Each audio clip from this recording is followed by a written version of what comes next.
A leak that unfolded not over months of diplomatic negotiations, but in 72 hours. 72 hours that exposed classified defense postures across 3 continents. 72 hours that forced emergency sessions in Brussels, Washington, and London. 72 hours that fundamentally altered the strategic calculus between the world's 2 largest military blocs. What Russian intelligence operatives did this week crossed a line that Western defense ministers had hoped would hold. And when that line broke, NATO did not hesitate. They responded with unity, precision, and a level of strategic coordination that Moscow never anticipated, because what the Kremlin expected was confusion. What they got instead was clarity, and that clarity may have just changed everything. For 18 months now, there had been signals, not official announcements, not formal diplomatic cables, just signals that Russian intelligence services were preparing something unconventional. Moscow has been aggressive, yes, but they have been predictable in their aggression. Their moves have followed a certain rhythm, a cadence, almost a choreography that Western analysts had learned to read. Cyber probes on Monday, disinformation campaigns by Wednesday, military exercises announced on Friday. But what set off alarm bells in Langley and Brussels this spring was that the rhythm went silent. Intelligence analysts who monitor Russian military communications know the indicators. The encrypted traffic spikes between Moscow and field commands. The rotation of GRU operatives through European capitals. The sudden increase in diplomatic pouch activity at Russian embassies. The unusual patterns in satellite communications. All of that went quiet. And whenever Moscow goes quiet, it means something is about to get loud. Western intelligence services began preparing contingencies. They didn't know what was coming, they didn't know when, but they knew it was coming, and they were right. Early Tuesday morning, NATO's Cyber Command detected what they described as a sophisticated data exfiltration event, including classified defense planning documents that had not been accessed externally in over 15 years. These are the kinds of documents that Russia only pursues when they are signaling something very specific: preparation for escalation, testing alliance cohesion, or creating leverage for negotiations. Western observers didn't know which category this fell into, or whether it fell into all 3 at once, but what they did know was that Russia was changing its strategic posture. And when a nuclear power shifts posture without explanation, even by a single degree, every intelligence agency on Earth pays attention. The leaked documents reportedly contain detailed plans for NATO's eastern flank reinforcement, troop deployment schedules, logistics corridors, ammunition pre-positioning sites, and perhaps most critically, the alliance's contingency responses to various escalation scenarios. This wasn't just embarrassing, this was operationally dangerous. If authentic, these documents would give Moscow a roadmap of exactly how NATO intended to respond to aggression, allowing them to plan around Western defenses rather than through them. But here's where the story takes an unexpected turn. The response issued by NATO headquarters tonight was not normal. It was not routine. It was not symbolic. It was urgent. Official after official described Russia's intelligence operation as unprecedented in scope, deliberate in timing, and perhaps most importantly, counterproductive in outcome, because it unified an alliance that Moscow had spent years trying to fracture. Russian strategists believed the leak would create chaos within NATO. They believed member states would turn on each other, blaming intelligence failures and demanding answers. But coercion only works if the target hesitates. NATO did not. In fact, their response today was among the most coordinated and rapid we've seen in the alliance's 75-year history. Here's what we know. Within 48 hours of confirming the breach, NATO activated what officials are calling Contingency Protocol 7. This wasn't the standard diplomatic response. This was the emergency response framework, systems and procedures that NATO only deploys when they are preparing to fundamentally restructure their defensive posture. Secretary General Mark Rutte convened an emergency session of the North Atlantic Council. Defense ministers from all 32 member states participated. And by Wednesday evening, a unified response had been formulated. That speed matters because it tells Moscow something they didn't expect to hear, that NATO is stronger than the sum of its parts. Tonight, multiple defense sources confirmed that NATO launched immediate counterintelligence operations across 12 member states, including surveillance of Russian diplomatic personnel, that had recently been relocated to positions that analysts believe were staging points for further intelligence gathering. NATO moved before Russia could exploit the leaked information. They repositioned forward-deployed forces. They altered logistics corridors that had been compromised. They accelerated scheduled military exercises that were likely being monitored by Russian intelligence. In other words, NATO targeted the operational advantage that Russia hoped to gain, the window of exploitation that would have made the leak valuable. This is what made the alliance's response so strategically significant. Russia's operation wasn't just about gathering information, it was about creating uncertainty. It represented the kind of intelligence coup that could paralyze NATO decision-making for months if left unaddressed.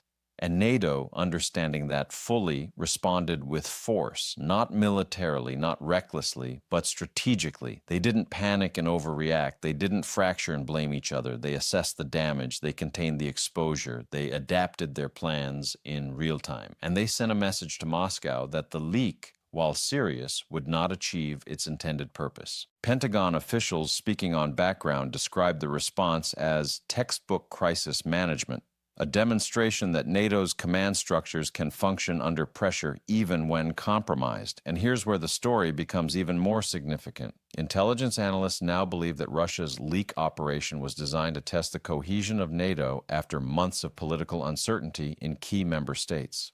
Moscow wanted to see whether the alliance would fragment under pressure. They wanted to expose the cracks. They wanted European capitals to blame Washington for security failures, and Washington to blame European capitals for loose operational security. But instead, the opposite happened. NATO didn't fracture. They convened a response that was so unified, so rapid, that even Moscow noticed. You don't get the Kremlin's attention easily, but today, NATO did. Defense analysts speaking with major news outlets under anonymity described Russia's strategy as probing aggression, a way to test limits without triggering direct confrontation. But NATO proved today that they remain both vigilant and adaptive. Their countermeasures were not only swift, they were calibrated so precisely that compromised operations were either relocated or restructured within hours of the breach being confirmed. That speed matters because it shows institutional resilience. It shows that NATO is not a passive alliance waiting for consensus. They are an active security framework capable of real-time strategic adaptation, and that's exactly what deterrence requires. As reports continued coming in throughout the week, we learned more about the scale of NATO's response. The United States carried out emergency consultations with all European allies, forcing a 24-hour diplomatic marathon that produced unified talking points and coordinated public messaging. British intelligence targeted Russian operatives that had been active in the United Kingdom in the last 6 months, resulting in what sources describe as significant disruption to Moscow's European intelligence network. German cyber defense units operating under NATO's Cooperative Cyber Defense Center reportedly neutralized secondary intrusion attempts that were likely follow-up operations designed to exploit the initial breach. This wasn't just damage control.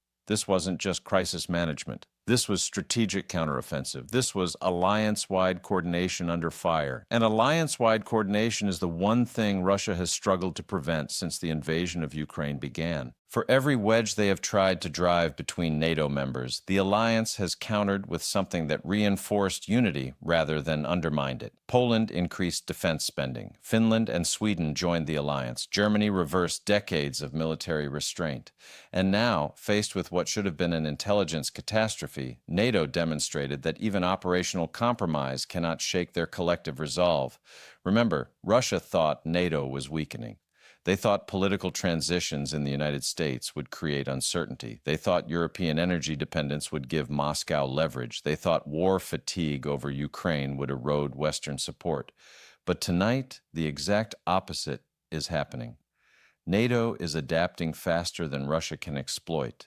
Member states are investing more in defense than at any point since the Cold War.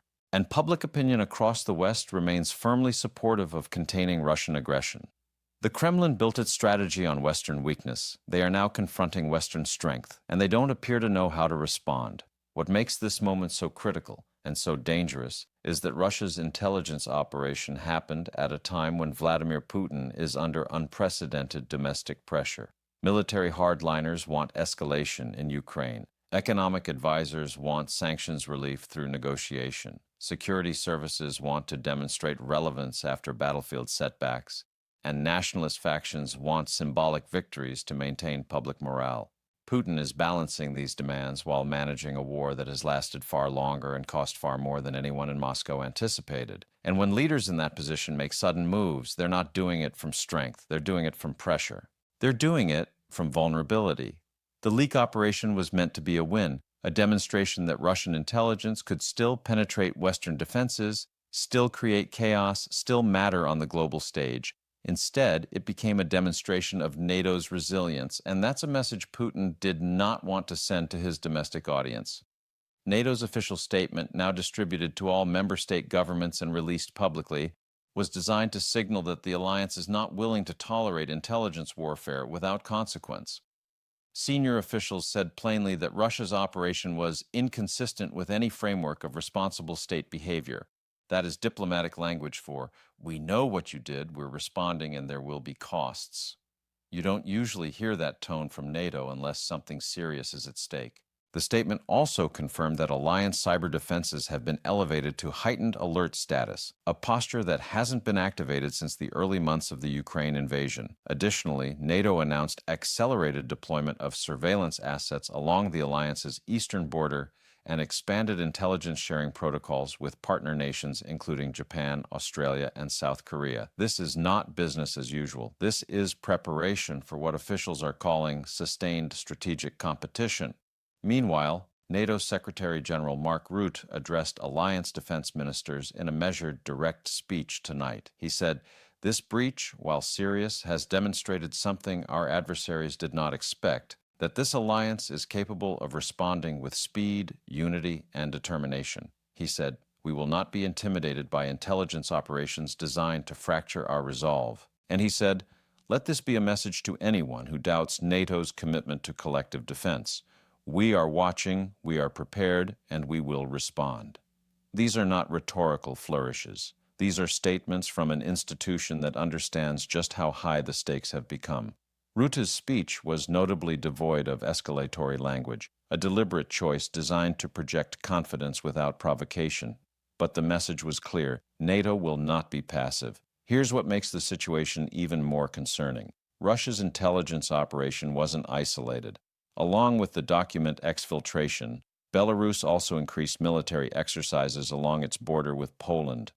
Russian naval vessels conducted unusual patrol patterns in the Baltic Sea, and Moscow increased cyber probing activities targeting critical infrastructure in Estonia and Latvia. All of this happened within the same 72-hour window. When Russia moves multiple pieces at once, it means something larger is underway. Defense analysts are now examining whether the leak was intended as cover for other operations, a distraction designed to draw attention away from military preparations elsewhere. If so, NATO's rapid response may have disrupted a broader campaign before it could fully materialize. That possibility is now being treated as a priority intelligence question. Western analysts are now considering several possibilities. One is that Russia is preparing for a renewed offensive push in Ukraine and wanted to understand NATO's potential responses. Another is that Moscow is attempting to create diplomatic leverage before any potential negotiations, using the leak as a bargaining chip to demonstrate intelligence capabilities.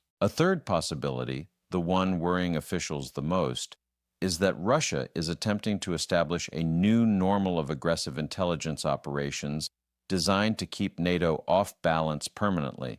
But today, NATO took that card off the table. They didn't minimize the breach. They didn't wait for internal investigations to conclude. They didn't allow the leak to create the chaos Moscow intended. They responded immediately, visibly, and collectively. And in doing so, they demonstrated that intelligence warfare will not go unanswered. What we're watching now is a test of institutional resilience. Russia wants to see whether NATO can maintain unity under sustained pressure. NATO wants to show that no amount of intelligence operations can substitute for actual military capability. The United States wants to prevent any perception of alliance weakness during a critical political period. And European members want to prevent Russia from believing that the continent can be divided and conquered through information warfare. Everyone is watching, everyone is calculating, and everyone understands that the next moves matter enormously. Tonight, we've heard from defense officials who are now monitoring Russian military communications for signs of follow-up operations. They say traffic patterns suggest Moscow was surprised by the speed of NATO's response. They say internal Russian communications indicate frustration that the leak did not produce the expected alliance fracturing, and they say Russia's decision to conduct this operation is likely part of a broader campaign intended to test Western limits ahead of potential escalation. But NATO is not retreating into defensive postures. In fact, NATO is leaning forward. Their response today, swift, unified, and strategically calibrated, sent a message to Moscow that intelligence operations will be met with counter-operations. And it sent a message to NATO member populations that their governments are capable of protecting sensitive information even under attack. As the coming weeks unfold, we expect more details to emerge about what exactly Russia hoped to achieve with this operation. But what we do know is that NATO's response was timely. It contained the damage, it preserved operational security, and it demonstrated alliance cohesion at a critical moment. What happens next will depend on what Russia does in the next 30 days. If they escalate further, this moment will be remembered as the beginning of a new phase of confrontation. If they step back, NATO has already shown they are prepared for either outcome. They have shown they are ready to respond. They have shown that 75 years of collective defense has created an institution capable of adapting to 21st century threats. And they have shown that Moscow's assumption of Western weakness was fundamentally wrong. And tonight, for the first time in months, Moscow appears to be reassessing. The Kremlin is quiet, too quiet. And when Russia is quiet, it means they are recalculating. It means they are choosing their next move carefully, because tonight, Russia learned something they should have known all along, that NATO is not a paper alliance, that Western unity is not a slogan, and that intelligence operations, no matter how sophisticated, cannot substitute for actual strategic advantage. This story is far from over. But tonight, one thing is clear. Russia expected chaos and got coordination. They expected fracture and got unity, and they expected weakness and found strength. And we will be here watching every detail as the next phase unfolds.